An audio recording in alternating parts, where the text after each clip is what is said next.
네, 안녕하세요. 좀 쉬셨나요? 밖에 지금 눈이 엄청 많이 오는 것 같은데 사실 눈이 오면 좀 안 오시는 분들 계실 것 같았었는데 이렇게 신청하신 분들이 이렇게 높은 출석률로 와주신 포럼이 굉장히 드문 것 같아가지고 더 긴장이 되는 것 같습니다. 보시면 제 이름 밑에 좀 이름이 뭐 많습니다. 뭐 비슷한 일 하는 것 같은데 명칭이 좀 이것저것 있죠. 어, 저 2019년도에 프로그램 총괄 PD로 서울 거리예술 축제를 시작해서 뭐 프로그래머 그리고 작년에는 프로그램 디렉터라는 직함으로 서울 거리예술 축제와 단연간을 지금 매년 새롭게 갱신하며 단연간을 이어오고는 있습니다. 근데 사실 오늘 이 자리가 약간 좀 의미 있기도 하고 또 부담스럽기도 하다 싶은 게 뭐 뒤에 이어서 바로 말씀을 해주실 조영재 감독님 뭐 하이서울 페스티벌부터 서울 거리예술 축제의 산 역사의 증인이시고 지금 플로어에도 이미 거리예술 축제에 더 오랫동안 이야기를 해주셨던 뭐 감독님, PD님들이 좀 계신 것 같아가지고 한편으로 굉장히 부담스러운 마음으로 제가 좀 준비를 했습니다. 그러나 이제 뒤에서 말씀드리겠지만 감독님 좀 죄송합니다. 굉장히 그때 태평성대 시대 감독님 하실 거 많이 하시고 축제하셨던 것 같고 저희 굉장히 지금 많은 도전과 또 변화의 시기에 또 축제를 어떻게 지속 가능하게끔 할 수 있을까를 고민하면서 컨텐츠 고민을 매년 하고 있다는 것을 좀 여러분과 좀 나누고 싶었습니다. 뭐 좀 아시는 분들 많겠지만 또 이런 자리 있을 때 저희가 한번 되짚어 보게 되는 게 좀 연역이어가지고 또 처음 보시거나 하시는 분들께 간단하게 설명드리겠습니다. 그 2003년에 하이서울 페스티벌로 시작한 축제에서 저희가 계속 이제 분사가 되었고요. 2013년부터 거리예술 축제로 이제 컨텐츠는 변경되었고 실제로 명칭 자체가 변경된 건 2016년도부터입니다.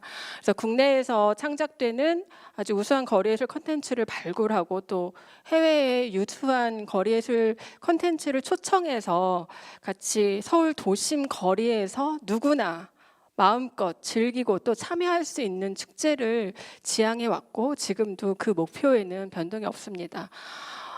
지금 뭐 국내에 거리예술 축제 하면 뭐 축제 관계자 분들이시니까 좀 생각나는 축제들이 여럿 있을 거고 또 생겼다가 없어진 축제들도 있고 이러고 있습니다. 근데 제가 생각할 때는 지금 한동안 굉장히 거리예술 축제가 좀 부밍 같이 막 올라왔던 시기가 있었던 것 같고요.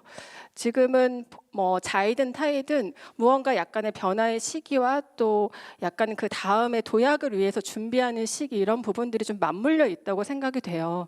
그래서 이게 뭐 앞서 다른 감독님들이 여러 장르의 축제들을 이야기해 주시지만 지금 이게 약간 예술이라는 좀 장르에 좀 더 집중된 컨텐츠로서 하는 축제들이 좀 전반적으로 같이 가져가는 좀 위기의 상황이다 내지는 좀 그 다음을 내다봐야 되는 상황이 지금 저희에게 직면되어 있지는 않나 이런 생각도 사실 듭니다. 왜냐하면 이제 관광과 예술이 완전히 분리되는 건 아니지만 앞서 말씀해주신 많은 그 감독님들 사례에서 보면 축제가 관광 축제로 좀 더 변화하고 있다 이런 이야기들을 많이 해주시는데 사실 서울도 아주 뭐 예외적인 상황만은 좀 아니라는 것들을 좀 저희 몸소 체험을 하고 있는 상황이기는 합니다. 네, 대략의 연역을 뭐 한번 좀 정리를 해봤는데, 저 2003년부터 뭐 시민문화형 종합축제에서 다 같이 즐기는 프로그램들로 뭐 서울 전역 도심과 서울숲 한강 공원 등등에서 펼쳐졌다가 또 2008년도부터 2009년도에는 궁축제로 또 오대궁을 활용한 여러 가지 문화 프로그램으로 또 대표적으로 진행이 되어 왔었고요. 그리고 2010년도, 12년도에는 공연예술축제로 이제 성격을 바꿔서 거리예술보다 좀 더 확장된 개념의 넘버벌이라든지 다양한 장르들을 좀 통합해서 보여주는 그런 축제로 진행이 되었었고 장소적인 것들도 보시면 사실 굉장히 다양한 장소들을 계속 아우르면서 축제가 현재까지 진행돼 왔다는 것을 볼 수 있으실 것입니다. 지금 현재로서는 이제 거리예술 축제 그리고 특히 서울광장, 청계광장, 세종대로 이 정도 영역을 주 무대로 하지만 사실 이제는 더 이상 세종대로를 막고 진행하는 프로그램들은 조금 저희 예산상이나 아니면 아까 권재현 감독님도 말씀하셨지만 큰 도로를 막고 진행하는 프로그램을 조금 지양을 하고 있고 그러나 서울광장에서 하는 시그니처 프로그램 같은 것들을 좀 더 강화하면서 진행을 하고 있습니다. 사실 제가 우리 모두 떠올리기 싫지만 그리고 이제는 왠지 잊혀진 것도 같지만 이번 포럼을 준비하면서 가만히 생각해 보면 사실 코로나19는 다른 축제도 마찬가지지만 서울 거리예술 축제에게는 굉장히 큰 변화의 시기를 갖게 한 중요한 분기점이 아니었나 생각을 했습니다. 왜냐하면 그 이전에도 이미 축제는 20여 년 가까이 지속해 오면서 매년 컨텐츠, 장소 이런 부분에 대한 고민들은 계속 지속해 오셨고 그런 부분들이 사회적인 변화에 따라서 어떻게 축제도 대응해 갈 것인가에 대한 노력들은 계속 해왔습니다만 그것들이 사실은 약간은 좀 점진적이고 눈에 많이 한꺼번에 보이지는 않았던 그런 시기에서 사실 코로나19 이후에 저희 자체가 축제 자체도 생존의 위협과 그리고 여러 가지 일상의 변화에 따른 어떤 문화예술 향유 방식이라든지 인식들이 많이 변화하면서는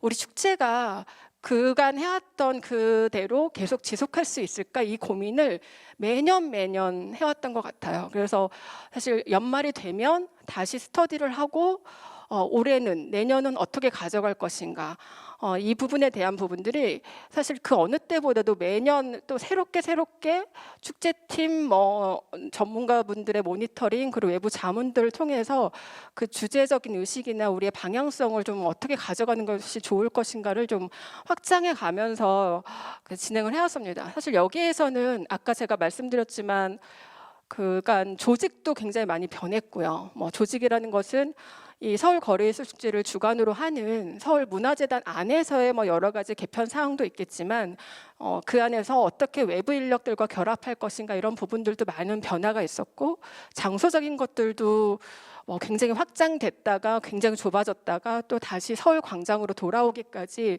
굉장히 많은 변화가 있었고 또 예산 역시도 코로나 상황을 겪으면서 좀 불용됐던 예산들의 부분들이 완전하게 예전같이 회복되지 못하고 이런 식의 좀 변화들은 있습니다. 그럼 제가 오늘 조금 말씀드리고 싶은 건 이제 콘텐츠에 대해서 저희가 한 3년간 좀 계속 지속적으로 이야기해왔던 그 내부적인 사례 중심으로 좀 더 말씀을 드리려고 합니다.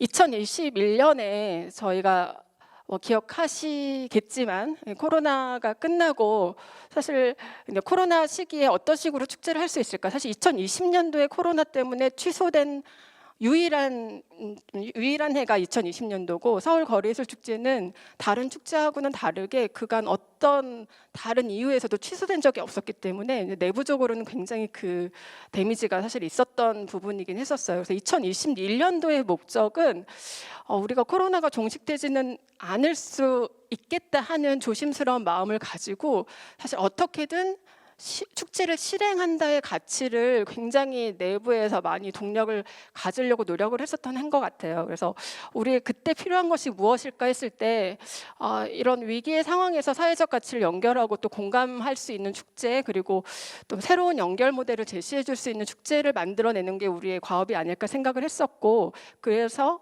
만들어낸 키워드가 이제 사라지는 살아나는이라는 키워드로 축제를 준비하고 유일하게 서울 광장이 아닌 그 노들섬에서 이제 그 제한된 인원과 함께 축제를 준비해 왔었습니다. 그리고 재작년에 비로소 다시 광장으로 나왔을 때 사실 여전히 코로나로서 완전히 벗어나진 못했고 그 사람들의 인식이 많이 변화된 것들을 축제에 어떻게 담을 수 있을까 했을 때 좀 거리를 좁히고 거리에서 연결되자 하는 부분들로 당신과 나의 거리라는 키워드를 이제 저희가 이제 뽑아냈고요. 그리고 작년에 작년에는 사실 가장 이전의 분위기를 가장 많이 느낄 수 있었던 비단 서울 거리예술축제뿐만 아니고 모든 축제들이 그리고 예전의 기분으로 많이 회복됐던 한 해이기 때문에 우리가 처음 왜 거리로 나왔지 하는 예술의 근원을 좀 얘기를 해보자. 그리고 좀 이런 것들이 다채롭고 다양하게 펼쳐낼 수 있도록 한번 펼쳐내보자 해서 사실 원이라는 좀 다의적인 이름을 주제로 선정을 해가지고 저희가 프로그래밍을 준비를 했었습니다.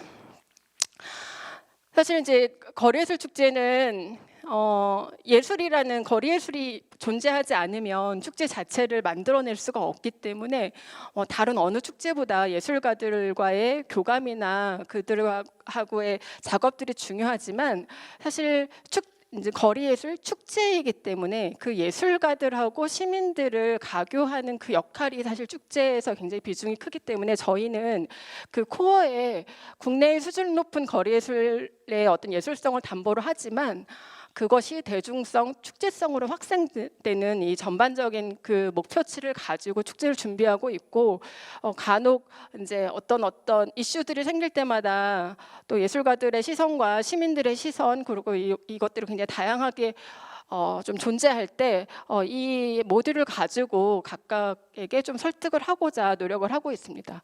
그리고 이것을 기반으로 할 때 저희가 요즘 가장 작년 그리고 재작년 그리고 2021년부터 강조해왔던 것은 바로 프로듀스드 바이 사프. 제가 메이드라는 표현을 쓰기에는 조금 저희가 예술이기 때문에 제가 프로듀스라는 말을 썼는데 그 축제 자체에서 기획하는 자체의 컨텐츠로서 관객들을 만나는 이런 부분들을 좀 강조하려고 노력을 하고 있습니다.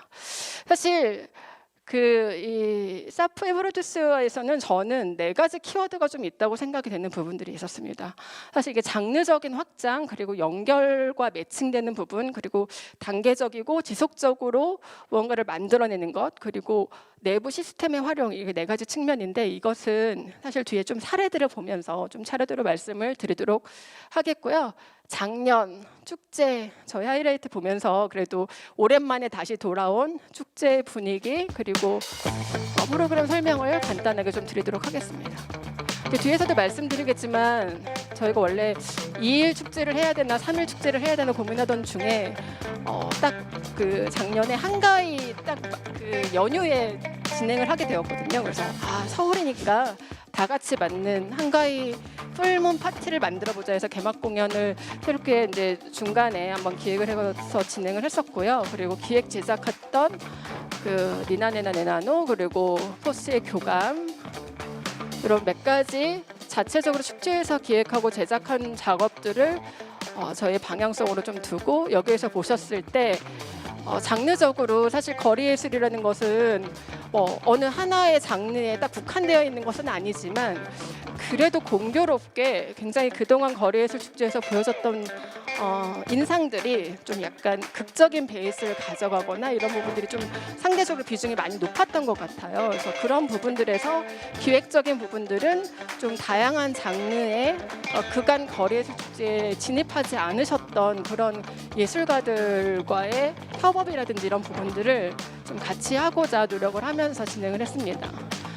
그리고 해외 프로그램 같은 경우 예전에 보시면 사실 해외 유수 대작의 프로그램들이 축제 메인 프로그램으로 선정되거나 이런 부분들이 많이 있었는데 이제 작년 재작년 계속 논의하는 부분에서 이제 국내 예술가들이나 국내 시민들한테 정말 명확한 어떤 감동과 어떤 그 비전을 제시하지 않는 작업이라면 굳이 엄청나게 큰 예산을 거기에 투여하지는 말자 하는 좀 내부적인 이야기들을 많이 하면서 좀 진행을 했고요.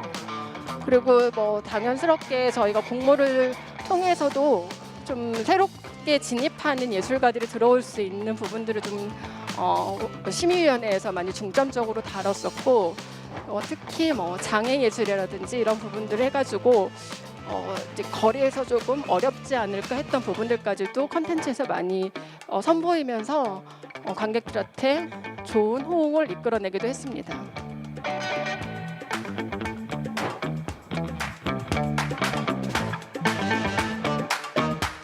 그리고 저희가 의도하지만은 않았는데 많은 작업하시는 예술가분들이 또 관객들이 직접적으로 작품에 개입하는 어떤 요소들을 다양한 방식으로 지금 더 고민하시고 있다는 것들을 올해 축제에서 많이 느낄 수 있었고, 어떤 형식이나 이런 부분들은 한 번쯤 본 것도 같다 싶다가도 또 젊은 예술가들의 시선으로 또 새로운 관객들과 만나면서 또 새로운 좀 감동을 이끌어내는 게 좀 거리 예술의 좀 매력이지 않았나 하는 것들을 좀 근원에서 다시 한번 깨닫게 되는 그런 축제이기도 했었습니다.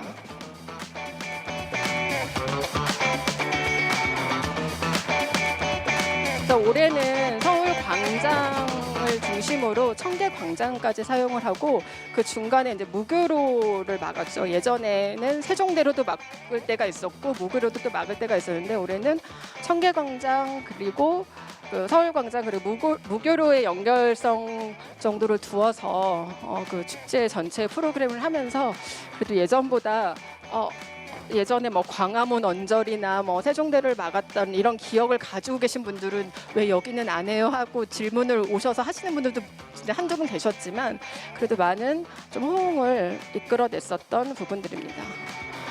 또한 그 축제 이후에 이런 협력 프로그램이나 그리고 예술가들의 네트워킹 자리나 이런 부분들에 대한 부분들을 사실 근 몇 년간 회복하지 못했었다가 그래서 올해는 그 지점에 만나는 장 그리고 새롭게 시도하는 작업들을 축제 안에서 보듬어내고 이런 부분들을 좀 진행을 했었고요.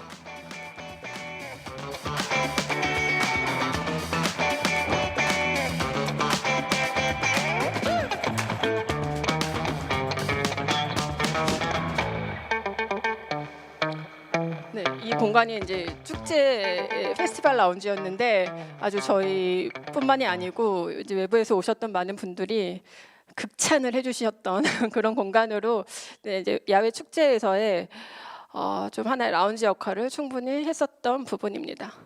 제가 이제 지금부터 좀 사례를 몇 가지 들려드리면서 좀 설명을 드리려고 하는데 저희가 서울 광장에서 하기 때문에 그간 매일 광장을 어떻게 무엇으로 광장을 채워 하는 것들이 큰 좀 이슈이자 아니면 숙제같이 느껴지기도 했었어요. 근데 그런 관점들을 그간은 좀 대형 퍼포먼스로 무언가를 해야지 이런 시선들이 많았었는데 이제 작년하고 이제 재작년에 고민했던 부분들은 시민들이 좀 머물 수 있는 공간을 어떻게 새롭게 조성할 수 있을까 이런 부분들에 대한 좀 고민들을 좀 많이 했었던 것 같고요. 이게 막 하나가 너무너무 잘 됐다 이렇게 할 수는 없겠지만 이런 시도도 했었다 하는 부분들을 좀 소개해드리고 싶었습니다. 이 부분은 이제 저희가 처음으로 건축가하고 같이 협업을 했었던 테란바그 서울이라는 작업이었고 재작년에 서울광장에 약간 저희의 중심을 잡아주는 공간으로 좀 기획되기를 원했었던 작업이었습니다. 보시면 사실 이 도면이 나오기까지 제가 기억할 때 한 50번 이상은 수정을 하셨던 것 같아요. 일단 건축가 분들의 예산과 저희 거리예술 축제의 예산은 갭이 너무 크다는 걸 너무 많이 느꼈고요. 사실 이 프로젝트를 하시겠다고 기꺼이 하시겠다고 하는 건축가분을 만나는 데까지도 발품을 굉장히 많이 팔았습니다. 그래서 기꺼이 해주셨지만 그 건축가분의 첫 번째 아이디어라는 것들을 오롯이 구현해내지는 못했던 부분이지만 요 안에서 보시면 저 안에 공간에서는 저희가 작은 서커스나 이런 것들의 공간으로 축제의 공연장의 공간으로도 조금 활용을 하고 그 바깥의 공간에서는 약간의 그늘이 있는 쉼터 머물 수 있는 작은 컨텐츠들이 같이 이어지는 것들로 구성을 하려고 이제 제일 기획을 해서 만들어냈던 작업이고 좀 그래도 저 공간이 굉장히 작은 것 같지만 굉장히 큰 덕을 받습니다. 왜냐하면 시위가 지나갈 때마다 그 안에서 펼쳐진 공연들은 그나마 그래도 시각적으로라도 조금 분리가 돼서 저에게 오붓한 공간을 선사했던 이런 작업이었고 사실 이 작업은 뒤에 바로 이어지는 작업이 있는데 바로 정광표 작가님의 너에게 나에게 듣다라는 사운드 작업이 있어요. 그래서 이 건축가님과 이 그 사운드 작가님을 서로 계속 밀도 있게 소통할 수 있도록 저희가 연결해 드리면서 이 공간에서 단순히 그냥 보는 것만이 아니고 다른 청각적인 작업들로 같이 이어질 수 있게 해서 사실 두 작가분들의 좀 콜라보레이션으로 공간을 전체적으로 구성하는 그런 컨셉으로 진행이 됐었던 부분들이 있습니다. 그냥 개인적인 소회로는 처음 말씀드린 것 같이 세물하는 방식이 너무 다르다. 그래서 이게 사실 이게 다른 영역의 분들과 이렇게 같이 협업을 하는 게 생각만큼은 쉽지 않다는 사실 깨달음을 얻게도 해줬었지만 이런 시도가 결코 그냥 가볍지 않다는 것들을 좀 전달해드리고 싶었습니다. 그래서 이어서 사실 올해 같은 경우에 그런 광장에 머물 수 있는 공간, 어떤 시각적인 그리고 그 관객들한테 하나의 비주얼로서 다가올 수 있는 이미지를 무엇을 가져다 줄 수 있을까 해서 재작년에 그 협업의 틀을 좀 벗어서 여러 가지 리서치를 하다가 저희가 호주의 아틀리에 시술하는 팀의 순간이라는 작업을 좀 만나게 됐어요. 이거는 코로나 시대에 그 거품이 순간 사라지는 그거에서 영감을 얻어가지고 이 작가들이 만들었던 부분들이 있고, 사실 축제에서도 그 3일간의 찰나를 우리가 그 1년 동안 기억하면서 그 다음 축제를 기억하는 것 같이 그런 여러 가지 의미들을 담고 있어서 저희가 찾고 있던 그런 것과 굉장히 맞물린다 생각을 해서 이제 적극적으로 추진을 하고 좀 급하게 추진을 했지만 일정이 잘 맞아가지고 사실 낮 밤으로 24시간 동안 3일간 이제 그 축제 공간을 축제 공간을 환하게 밝혀줬던 그런 작업이었습니다. 저희 가장 많은 사진이 찍혔었던 것 같기도 하고, 사실 이 작품은 작년에 서울에 한국에 처음 온 거기도 한데 연말에는 리옹 비축제에 가서도 또 굉장히 큰 호응을 얻고 이렇게 잘 나가시더라고요.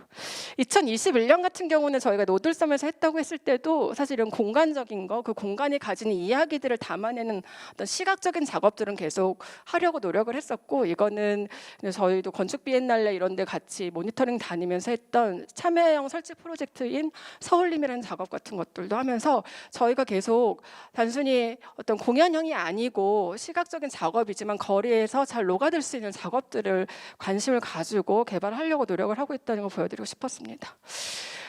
사실 뒤에 자꾸 감독님 얘기해서 죄송해요. 감독님 미디어에 대한 거를 빠방한 미디어를 많이 보여주시겠지만 저희도 이제 지금 거스를 수 없는 대세이기도 하고, 그러나 거리에서 어떤 식으로 표현될 수 있을까 하는 미디어 작업들에 대한 것들도 좀 보여주고 있거든요. 2022년도에 이재영 작가라고 이렇게 가까이 보시면 다 SNS로 사람들이 쓴 어떤 그 설문조사에 의해서 이 앞에 그것에 의해서 이 페이스 오브 서울 이 분들의 표정이 계속 시시각각으로 실시간으로 변화하는 작업입니다. 그래서 우울한 단어들이 많이 쌓이게 되면 우울하게, 아니면 기쁜 단어들이 많이 쌓이게 되면 기쁘게, 이렇게 해서 우리의 서울 시민들의 이야기로 표정을 드러내는 이런 미디어 작업을 선보인 적도 있었고요.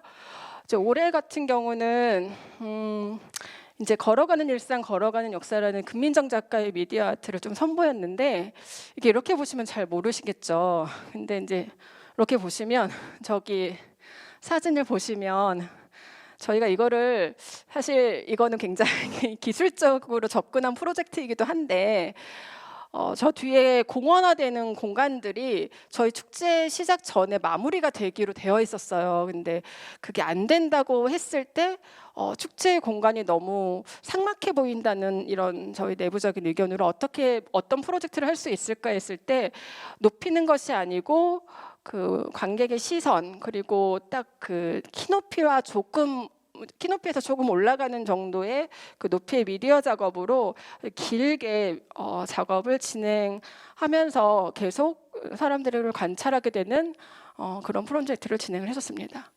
그래서 보시면 아주 길지 않은 미디어 작업이지만 서울의 기차로 소통이 되는 도시에 도착해서 자연으로까지 이어가는 한 2분 남짓의 간단한 그 이 감성의 미디어 아트로 공간에 하나의 힘을 실어주고, 사실 이 부분들은 뭐 어떤 분들은 더 화려하게 더 높이 더 크게 이렇게 말씀하시는 분도 있고, 또 이래서 좋았다 말씀하시는 분들도 있고, 사실 이러한 의견들을 서로 나눌 수 있는 작업들을 선보이는 것도 저는 예술축제의 하나의 가치이지 않을까 이런 생각들을 했었고요.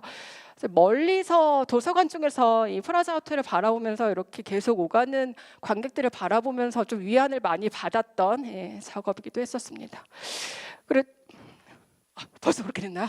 네, 그리고 2021년도 같은 경우에 이제 사실 이제 저희가 장르적으로 좀 전통 분야가 굉장히 많을 것 같으면서도 의외로 같이 하는 작업들이 많지 않았었는데, 2021년도에 거리를 위한 거리 뭐 이런 부분들도 선보였지만, 저희가 대표적으로 작년에 개막 작업을 천하제일 살공작소하고 프로젝트 날다를 연결시켜서 니나네나 네나노라는 큰 작업으로 연결을 했었습니다. 제가 여기서는 이제 제 두 가지 영상을 짧게 보여드릴 건데, 이건 그냥 제 핸드폰으로 찍은 거여가지고, 왜냐면 재작년에 이미 저희가 프로덕션을 했던 작업인데 제대로 선보이지 못했어요. 이게 재작년에 리허설을 했었던 모습이고요. 사실 이거는 올해 리허설의 모습입니다. 사실 제가 뒤에서 말씀을 드리겠지만 예술축제가 단계적으로 어떤 작품을 지원하고 프로덕션 하는 게 얼마나 중요하다는 걸 사실 굉장히 단적으로 비주얼로도 보여줄 수 있는 작업이어서, 제가 이 두 가지 제가 그냥 찍은 영상이지만 좀 보여드리고 싶었고요. 1년에 어쨌든 준비를 하고 또 1년을 준비하면서 굉장히 완성도가 높은 작업으로 저희 개막 공연을 훌륭하게 마무리를 했었던 작업입니다. 또 이 뒤에 있는 작업들은 제가 왜 이렇게 보여드렸냐면, 서울 거리예술축제 같은 경우는 창작센터라는 이거 작품을 제작할 수 있고 예술가들이 거기서 창작을 컨텐츠를 만들 수 있는 작업들이 공간이 있기 때문에 그 사업과 연계해서 여러 가지 유사적인 이런 작업들을 같이 해왔다는 부분들을 좀 말씀드리고 싶었고, 그리고 마지막으로 그 개막 공연 역시 사실 뭐 이런 스타일의 개막 공연이 없다고 못하겠지만, 거리예술축제에서 이렇게 조합을 한단 말이야 하는 것들도 흔한 시도는 아니었기 때문에, 저희가 앞으로 개막, 그리고 특히 참여했던 예술가분들이 기꺼이 만족스럽게 같이 하는 파트를 만들어 주셨기 때문에 저희가 계속 앞으로도 좀 고민을 하는 컨텐츠가 될 것 같습니다. 제가 앞서 보였던 부분들을 사실 프로듀스드 바이 페스티벌로 한번 다시 무엇이 중요할까 하고서 정리를 좀 해봤어요. 장르적인 확장에서 제가 생각할 때 콘텐츠가 약간 유연성 있기도 하고 또 도전과 시도를 하는 모습이 굉장히 중요할 것 같다는 생각이 들었습니다. 그래서 어떤 전형적인 축제의 모습도 있지만 시의성을 반영한 콘텐츠로서 지속 발전할 수 있는 것들에 대해서 간과하지 말아야겠다. 그리고 연결과 매칭은 사실 축제 조직의 약간의 개방성과도 관계가 굉장히 밀접할 것 같다는 생각이 들었었는데, 아티스트나 프로듀싱 팀 모두가 시너지를 발휘하는 어떤 안팎으로의 네트워킹이 너무너무 중요할 거라는 생각이 들었고요. 그리고 단계적 지속성에 좀 전에 제가 말씀드린 것과 같이 좀 장기적 시각과 과정이 있는 프로젝트를 좀 발굴하려는 노력, 그리고 내부 시스템의 활용이라는 부분들은 그 인적인 역량이 축제 조직 안에서 쌓이지만 축제 조직 시스템 자체가 조금 단단해지는 이런 것들이 굉장히 필요하지 않을까 이런 생각이 들어서, 이 네 가지가 컨텐츠의 지속성 그리고 축제 지속성이 굉장히 중요한 부분이 아닐까 해서 정리를 해봤습니다. 올해 축제도 한가위에 한답니다.